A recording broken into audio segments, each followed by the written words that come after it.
Good morning everyone. আজকে চলে এলাম নতুন একটা ব্লগ নিয়ে। আজকে ছিল 21 জুলাই। তো আজকে আমার হাজব্যান্ডের ছুটি ছিল, তো সকাল সকাল সাইয়ারা মুভিটা দেখতে আমাদের এই নিয়ার বাই একটা হলে গিয়েছিলাম।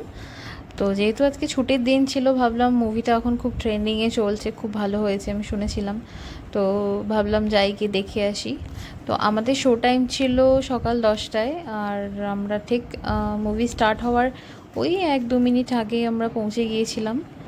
তো হলটা খুবই কমফোর্টেবল ছিল, ভালো ছিল। সিটিং পজিশনও আমরা অ্যাকচুয়ালি বুক মাই শো, যেহেতু বুক মাই শো থেকে বুকিং করেছিলাম, তো যার জন্য কোনো অসুবিধা হয়নি। মুভি অলরেডি স্টার্ট হয়ে গেছিলো, ইটস ওকে, বেশি টাইম হয়নি। আর এটা হচ্ছে মুভির মিডলে। সিনেমাটা অ্যাকচুয়ালি নিউ কামারদের নিয়েছিল, আই থিঙ্ক আহান পান্ডে ছিল অ্যাক্টরের নেম, আর অ্যাক্ট্রেসের নেমটা ঠিক মনে পড়ছে না।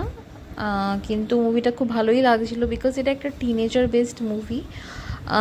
আমার মুভিটা পুরোটাই আমি দেখেছিলাম, কিন্তু মুভিটা দেখার পর আমার অনেকটা আশিকি টু, আদিত্য রয় কাপুর যেখানে একটা মানে ওর রোল ছিল, তো এখানেও সেম আশিকি টুর মতোই আমার লাগলো রোলটা। আর এটা ছিল ইন্টারভেলের টাইমে, তো আমরা বসেছিলাম। এখানে সিটগুলো খুবই কমফোর্টেবল ছিল, তোমরা সবাই জানো উদয়নে যারা যারা এসেছো। তো জাস্ট আমরা একটু বাইরে বেরিয়ে নিলাম, একটু বাইরে বেরিয়ে চিপস কোল্ড ড্রিঙ্ক খেয়ে নিলাম ইন্টারভেলের টাইমে, আবার চলে এলাম হলে। তো মুভিটা প্রায় শেষের দিকেই ছিল বলতে গেলে। তো এটা হচ্ছে মুভিরই একটা পার্ট। ওভারঅল মুভির থেকে আমার মুভির গানগুলো খুবই ভালো লেগেছে। এখানে অরিজিৎ সিংয়ের একটা গান আছে, খুব ভালো লেগেছে। আর মিঠুনেরও একটা গান আছে, খুবই ভালো লেগেছে।